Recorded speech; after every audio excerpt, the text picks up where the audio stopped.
Hi there, and welcome to my Stellaris Let's Play, Advanced Strategy, Tips and Tricks. This is episode 11. In this episode, I'm going to talk about designing destroyers, lots of technology, Artisan Enclaves, more Galactic Community management, and more planetary management. I hope you enjoy the episode. The year is 2230. We currently have 5 planets, our capital, which has an abundance of research labs, and then some other planets with a variety of specializations, all of them having the robot assembly plants. We're slightly over our admin cap, and we're definitely slightly over our starbase capacity, but we are a few months away from sorting that out. We're producing 266 research per month, and we're also producing quite nice bonuses to our research progress.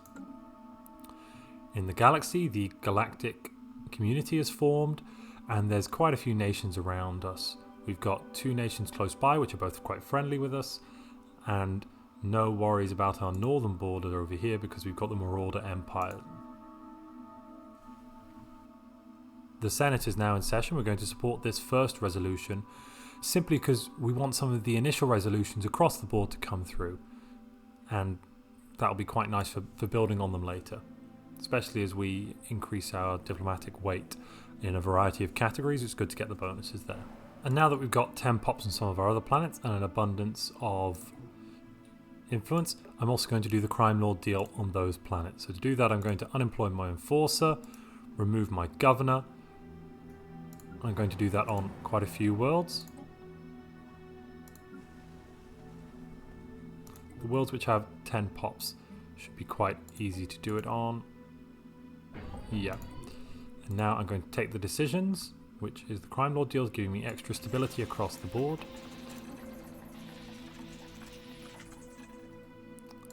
This planet also apparently needs to have some of their administrators unemployed. The same here. Let's wait another day or two. There we are. Oh, no. There we are. Negotiate with crime lords and negotiate with crime lords.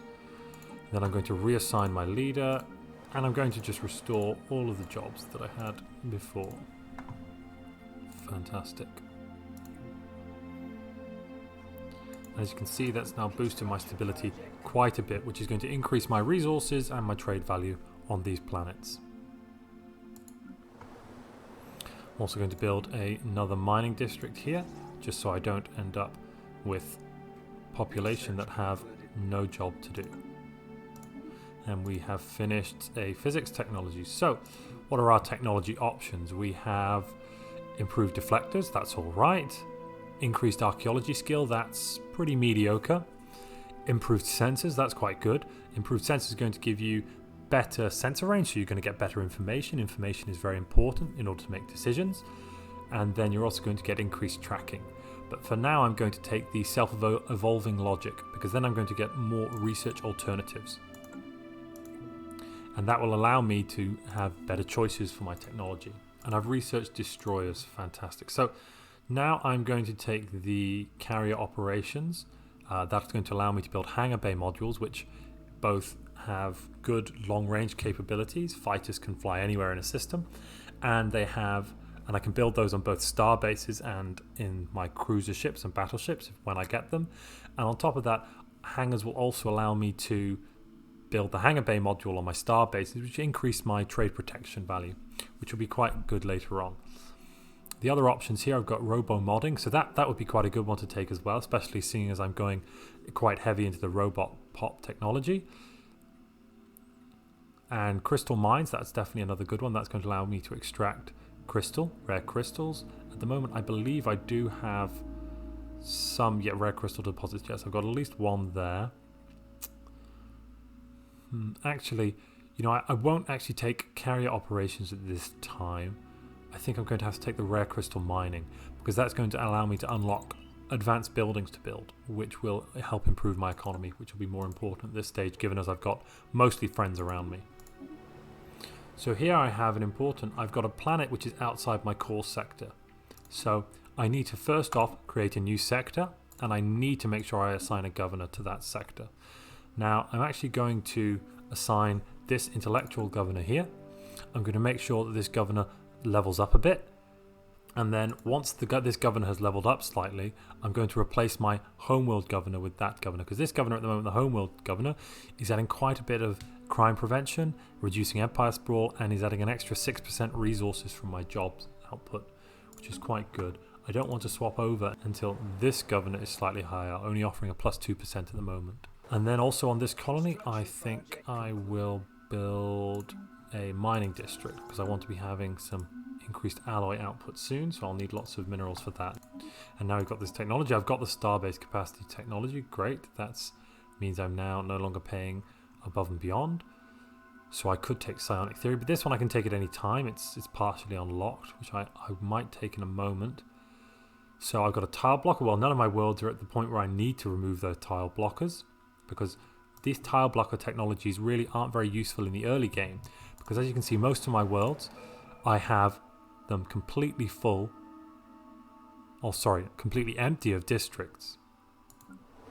And I really don't have a need to be removing the tile blockers while I've got so many extra districts. So I'm going to take the ground defensive planning, simply because that is the cheapest technology here that I have available. And now I'm going to build a starbase here on Unaria to take it.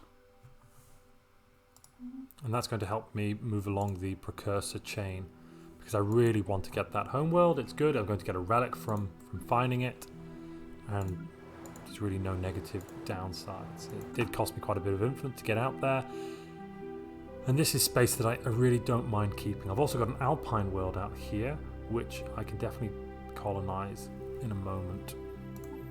And now I'm going to look at the ship designer for my destroyer ships. So at this point, I'm going to create a new design, destroyer.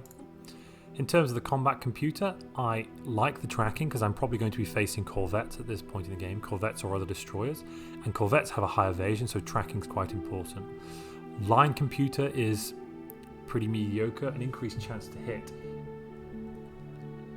An increased chance to hit is not really that great. Ship's fire rate increase is good, but actually if I was going to take anything, I'd probably take the artillery computer over the line computer. So in this case, I'm taking the picket computer to increase the tracking.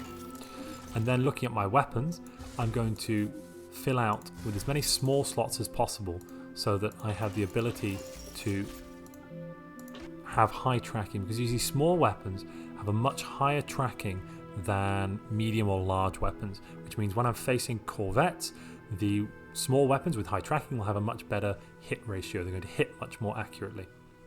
I'm going to click auto complete, but I am also going to remove one shield, replace with a nano composite armor. Click auto upgrade, click save. Now the reason I've gone with some coil guns and then 2 small lasers, I want the small lasers to kind of balance out, so I do get some increased armor damage, but my coil guns at the moment are much more effective. So I'm going to be primarily focused on having those coil guns in there with a small addition of some lasers just to kind of balance it out. But at the moment I'm also going to keep my corvettes the same. They're fine as they are. I don't have any upgrades for my missiles yet, and I'm probably not going to. I'm probably going to go straight for torpedo technology here. I'm going to excavate this site here at Unaria, and I'm also going to attempt to colonize this world. It's got rudimentary robots on it as well, which is great. That means that when I do colonize the planet, I'm going to get some additional starting robot pops, I believe, which will be quite useful. That's going to increase my base colony size. Now it's important to come back and check the Galactic Community every now and then to see which new resolutions are up. So at the moment there's the Tienki Conservation Act and Tienki Pest Control. The AI love to talk about these, they're kind of boring. Ban organic slave trade, well we actually don't want to ban it just yet, because we can be buying slaves on the market. That'll be quite good when it comes up. Pan-Galactic Recycling Initiative. Now this, whilst it will reduce our pop consumer goods upkeep, it's going to reduce our diplomatic weight from economy. And at the moment, our economy is quite strong. It's definitely at least as strong as the other empires around us, and stronger than some of the more reduced empires. So I'm also going to start adding some destroyers to our main fleet at the capital. So now I can only afford 2, so I'm just going to add 2. And now on Jap Prime, I'm just building an extra mining district so that my robots will have somewhere to work once they're built. So here in our society research, I could take the plus 20% bonus, and I think that's the best option at the moment. So I've got other options include the interstellar campaigns. Well, I'm not going to war anytime soon. I could take a tile blocker. I don't want to do that. I could increase my food output, which would be fine. That's nice, but I really don't need the boost to my economy right now. I'd rather have the increased society research. These other two I don't need right now. I could slightly reduce my Empire Sprawl from POPs by 10%. That would be reducing my Empire Sprawl by about 3, which is useless. That's not really worth talking about. That's a 1 or 2% modifier to technology. The plus 20% would have a much bigger impact. As always, Empire Sprawl really isn't very important. It's good to keep on top of it once you start getting over 100 or 200, but at the beginning, in the early game, being 50 over your Empire Sprawl is much less punishing than when you have a much higher Empire Sprawl, because you can see I've only got a plus 20% technology cost, even though I'm at double my Empire Sprawl. My Empire Sprawl is at double my admin cap, which is fine. So there we are. I've grabbed crystal mines.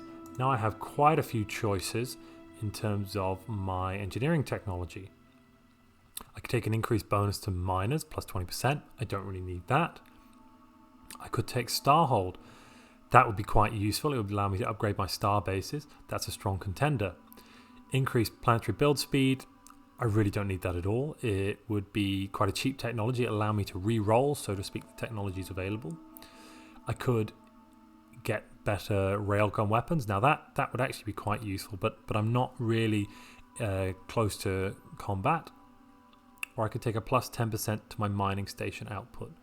I don't need that either. So I think at the moment the best thing to take for me will be this Starhold technology to increase the size of my star bases. I'm also going to build a star base here at Dwumgar, and that's just going to allow me to collect this 2 trade value. And I'll rearrange to have this star base be more combat orientated. And now I've got even more choices for my research. So I'm going to take research complexes. That's going to allow me to increase my research output. That really is a no-brainer here. In terms of the other ones, I've got improved reactor boosters. I've got improved reactor boosters, not so useful. Interlinked support systems, that's all right, but not great. Increased survey speed, useless right now in the game. And then I'll have energy grid, which is a reasonable building, increase 15% for energy credits from jobs, but that's going to be more important slightly later on in the game when I've got quite a few districts on some of my planets. So right now, I'm definitely going to go for the research complexes. That's going to allow me to improve the research buildings I have and start pumping out even more research output. And we passed the ready shield, so I'm going to come back and take a look over here.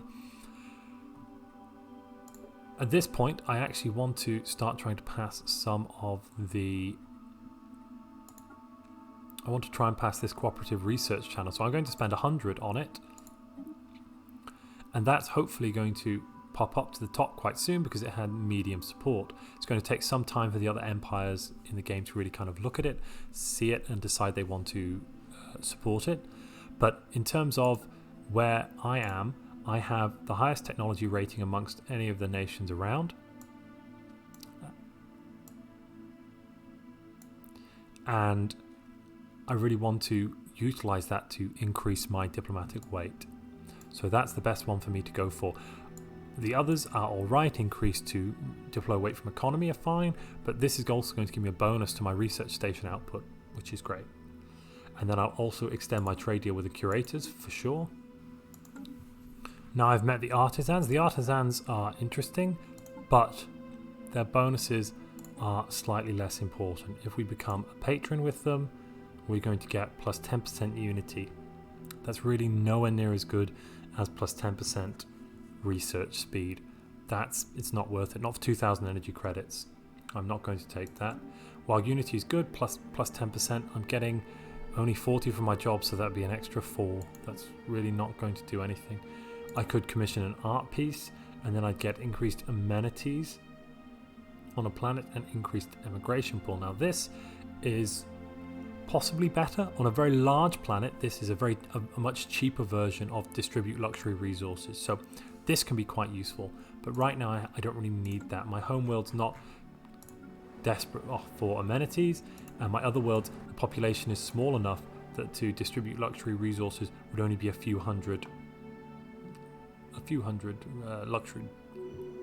consumer goods.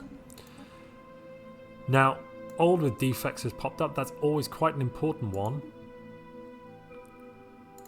to do something about, because that usually grants you either a whole technology, or at least it gives you some research on the way to completing that technology. So it's quite a good one to pick up, and that can even give you quite advanced technologies as well. That is where I'm going to leave episode 11. If you've enjoyed this episode, please leave a like. If you've got any feedback, please leave a comment. And if you'd like to see more episodes like this, please subscribe. Thanks for watching.